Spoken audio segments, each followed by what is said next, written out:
સુરત મહાનગરપાલિકા દ્વારા શહેરમાં મહિલાઓના ઉત્થાન અને સ્વરોજગાર માટે ઈ-ઓટોનો પ્રોગ્રામ શરૂ કરવામાં આવ્યો હતો, જેમાં 47 જેટલી મહિલાઓને રોજગારી મળી છે।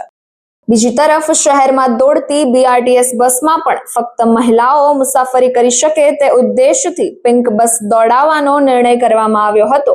જો કે 20 મહિનાની શોધખોળને અંતે મહિલા ચાલક મળતા હવે આવતીકાલે ગુજરાતની પહેલી સુરતમાં માત્ર મહિલા મુસાફરો માટે દોડનારી પિંક બસમાં ચાલક પણ મહિલા જ હશે।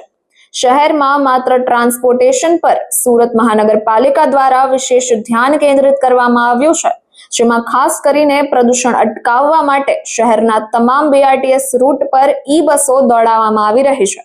આ સ્થિતિ વચ્ચે હવે શહેરની મહિલાઓ અને યુવતીઓ માટે પણ મહાનગરપાલિકા દ્વારા નવતર પ્રયોગ હાથ ધરવામાં આવ્યો છે। 20 મહિના પૂર્વે પાલિકાના તંત્ર દ્વારા શહેરમાં પિંક બસ દોડાવવાનો નિર્ણય કરવામાં આવ્યો છે। 20 મહિનાની શોધખોળ બાદ હવે મહિલા ચાલક મળતા આવતીકાલથી શહેરની પહેલી પિંક બસ શહેરના રસ્તાઓ પર દોડતી નજરે પડશે, જેમાં મહિલા ચાલકની સાથે સાથે મહિલા કંડક્ટરનો પણ સમાવેશ કરવામાં આવ્યો છે અને આ બસમાં માત્ર મહિલાઓ જ મુસાફરી કરી શકશે। પહેલો રૂટ ઓએનજીસી થી સરથાણા સુધીનો રહેશે, જેનું આવતીકાલે લોન્ચિંગ કરવામાં આવશે।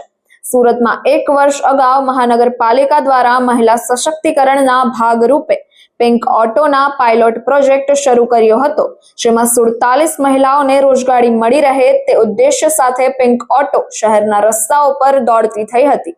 જો કે બસમાં મુસાફરી કરનાર મહિલાઓ માટે પણ પિંક બસ દોડાવવા માટે વહીવટી તંત્ર 20 મહિના સુધી લાંબો ઇંતજાર કરવો પડ્યો હતો।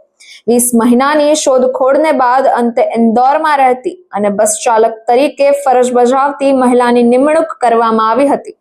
ઇન્દોરની યુવતી નિશા શર્મા સુરત અને ગુજરાતની પહેલી મહિલાઓ માટે અને મહિલા દ્વારા ચલાવવામાં આવતી પિંક બસની ડ્રાઈવર બની છે। નિશા શર્માએ જણાવ્યું હતું કે મને પહેલો મોકો મહિલાઓ માટે બસ ચલાવવાનો ઇન્દોરમાં મળ્યો હતો। 1 મહિનાની ટ્રેનિંગ બાદ મેં બસ ચલાવવાનું શરૂ કર્યું હતું।